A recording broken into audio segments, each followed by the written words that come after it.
Les vraies voix Sud Radio, le coup de projecteur des vraies voix. Et le président de la République s'est rendu dans les Hauts-de-France hier. 244 communes classées en catastrophe naturelle dans le Pas-de-Calais, le Nord, et après avoir subi forcément plusieurs jours de pluie et d'inondations, un phénomène qui touche 5000 habitations, 1400 personnes évacuées depuis le 6 novembre. Avec l'augmentation de ce phénomène météorologique extrême à terme, des zones entières de l'Hexagone pourraient peut-être se retrouver sous l'eau.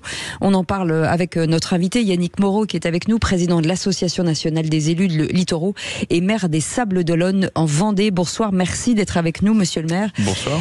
Petit tour de table d'abord de nos vraies voix sur l'avenir finalement de nos territoires, Philippe. Alors, ma chère Cécile et Philippe, je ne peux malheureusement sur ce sujet, dans la mesure où j'ai toujours été indemne de telles catastrophes, proférer que des banalités. Mais j'espère le faire avec sensibilité.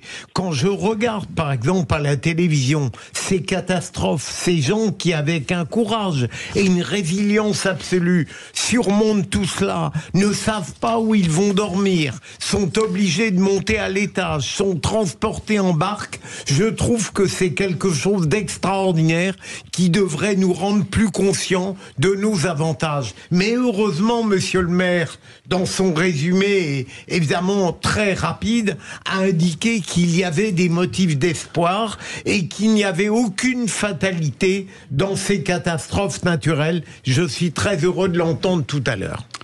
Je vais laisser du temps à monsieur le maire, mais vous savez qu'à l'échelle des collectivités, ces enjeux-là sont maintenant beaucoup travaillés, anticipés, avec des décisions concernant l'aménagement qui tient en compte, on n'aménage plus comme on aménageait il y a 20-30 ans, ouais. Et tant mieux, même s'il y a encore des efforts à faire. René Chiche. Oui, alors moi j'ai lu une étude récemment qui montrait que par exemple une ville comme Bordeaux ou même Saint-Nazaire ou même quelques villes dans la région de Montpellier pourraient être sérieusement concernées par des inondations bien sûr, mais qui justement provoqueraient le départ des habitants. Donc, et dernière chose, face au niveau de la mer, aux inondations, je pense que la vraie préoccupation, ce sont les choses à mettre en place, plus que le niveau de la mer.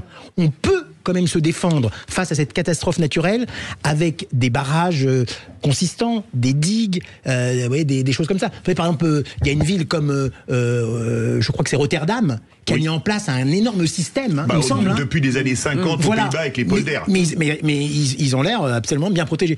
Donc je pense qu'il y a aussi ce système à mettre en place, mais je vais laisser la parole à monsieur le maire. Vous êtes victime, vous avez été victime d'inondations ou d'éboulements, parce que ça existe aussi, ou de montée des eaux, de la mer ou des rivières. Venez témoigner au 0826 300 300. Inondation des territoires entiers vont-ils devenir inhabitables? Vous dites oui à 48%, non à 45% et sans avis 7%. Yannick Moreau, vous êtes président de l'Association nationale des élus des littoraux et maire des Sables-d'Olonne en Vendée. Vous avez donné un avis positif, mais pour répondre à nos vraies voix, qu'est-ce que vous voudriez leur répondre après leur tour de table? D'abord, il faut rester humble par rapport à la nature. Nul ne peut prédire le niveau de précipitation, nul ne peut prédire la force d'une tempête. Ça fait partie des choses qui peuvent survenir et donc auxquelles il faut pouvoir faire face. Si vous voulez, il y a un décalage en fait entre la connaissance empirique séculaire des dangers qui menacent les territoires ruraux ou littoraux, cette sagesse et cette connaissance empirique qui est sédimentée depuis des décennies et des siècles par les figures locales et qui pensent savoir ce qu'on pourrait faire ou ce qu'on devrait faire, et la réalité des choses qu'on a le droit de faire. Vous voyez. Et ça fait par exemple, si on prend le Pas-de-Calais, je discutais ce matin avec Jean-François Rapin, qui est sénateur du Pas-de-Calais, et qui me dit, tu te rends compte, Yannick, on nous demande ce matin de faire en urgence des digues qu'on nous interdit de faire depuis 15 ans. Et en fait, il y a un problème de défiance de l'État central et de la haute administration par rapport à des solutions de bon sens empiriques que les élus locaux aimeraient pouvoir mettre en œuvre de manière raisonnable pour protéger les biens et les personnes surtout, évidemment. Et ce serait quoi, par exemple? Parce que là, vous parlez de digues, mais est-ce qu'il y a des solutions à apporter rapidement, justement, pour endiguer ce problème? Alors, il n'y a pas de solution miracle et généraliste. En fait, les solutions, elles sont au cas par cas. C'est du sur-mesure, commune par commune. J'allais dire même kilomètre de côte par kilomètre de côte. Parfois, ce sera reculé par rapport à une falaise qui est en érosion et qui risque de s'effondrer. Parfois. Parfois, comme à Biarritz, où la ville est construite au-dessus de la falaise, c'est protéger et consolider la falaise pour que la ville ne tombe pas dans la mer.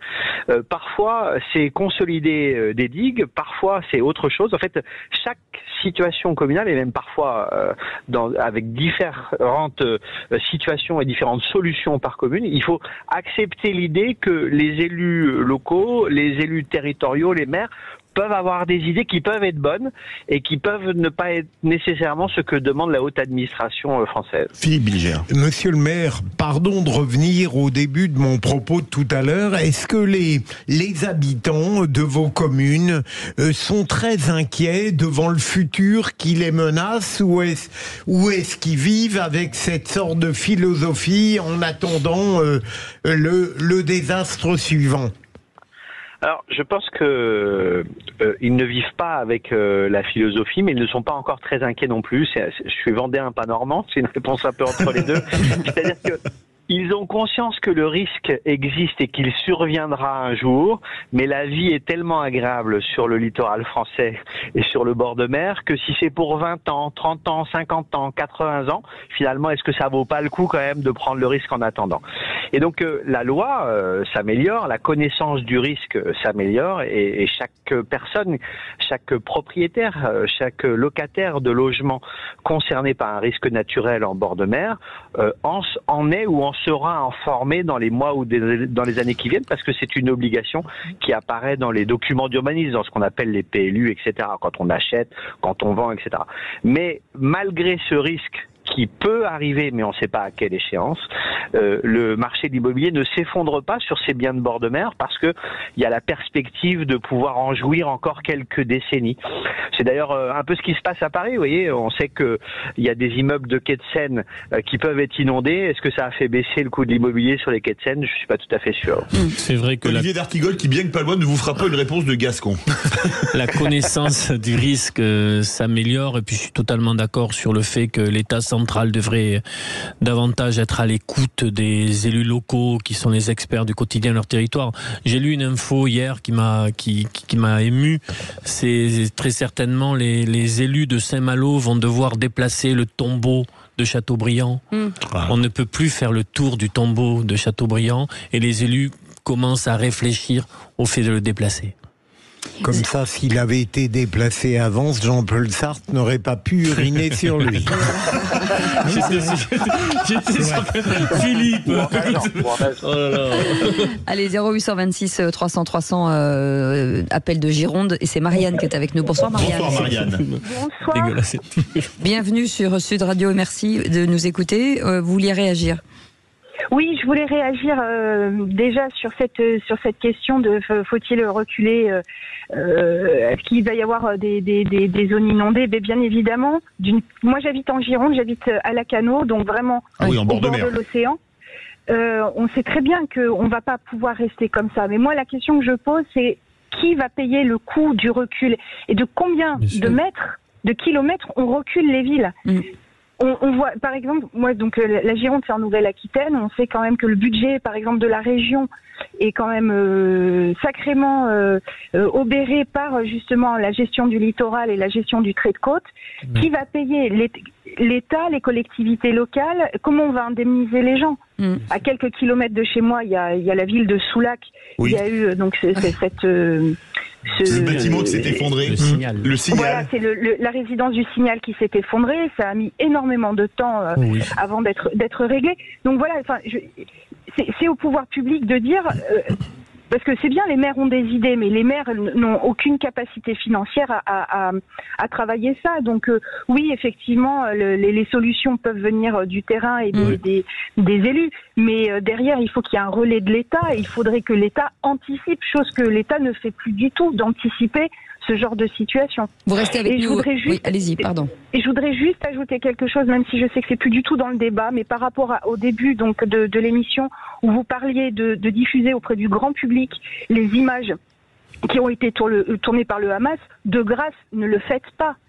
C'est à ceux qui sont en responsabilité et au pouvoir d'assumer ces images et de les voir mais pas il faut avec les enfants sont avec les réseaux sociaux, c'est énorme, c'est très difficile d'arriver à contenir ce qu'ils regardent. Donc surtout pas. En tout cas, mais voilà, la grande question, c'est par rapport aux communes, c'est savoir qui paye, qui va prendre ça en charge. En tout cas, nous ne diffuserons bien entendu pas ces images. Yannick Moreau, vous êtes président de l'Association nationale des élus et des littoraux, mais vous êtes aussi maire d'une commune. Est-ce que aujourd'hui, financièrement, c'est ce que dit Marianne, est-ce que vous pouvez faire face, alors avec cette baisse des dotations, justement à ce type de problème ? Clairement non. On sait que la mer monte et malheureusement elle continue de monter. C'est encore imperceptible, mais on estime par exemple qu'en moyenne sur le littoral atlantique, c'est environ 1 cm par an. Donc évidemment, si dans 50 ans la mer était à un niveau de 50 cm supérieur, les événements et les tempêtes que nous avons subis auraient un impact beaucoup plus fort et effectivement il y aurait des risques pour les populations. Donc la question du financement est une très bonne question. Je remercie cette dame de l'avoir posée. Marianne, oui. Voilà, merci beaucoup. Effectivement, on parle potentiellement de 50 000 logements à l'horizon 2100 qui pourraient être concernés. Et donc des milliards, pour ne pas dire des dizaines de milliards. Dans l'état actuel des choses, il y a sur la question de l'érosion, il n'y a pas de financement de l'État pour aider les communes à faire face, à reculer, à s'adapter. Mais il y a une discussion qui est en cours, qui est ouverte par le gouvernement et qui doit aboutir à un fonds de solidarité nationale de l'État vers les communes littorales qui serait mis en œuvre en 2025. Et puis l'indemnisation aussi des propriétaires aussi, parce que ça c'est un problème. C'est de ça que nous parlons, bien sûr. Mais il n'y a pas que les propriétaires. Il y a les propriétaires évidemment, mais il y a aussi les ouvrages publics, il y a aussi les services publics, il y a aussi les entreprises, des hôtels, des campings, des commerces. Vous voyez, c'est un enjeu qui est considérable, mais parce qu'il risque de survenir dans 2, 3, 4, 5, 6 décennies, il y a une tentation naturelle de cacher la poussière sous le tapis. Nous laissons la poussière là où elle est.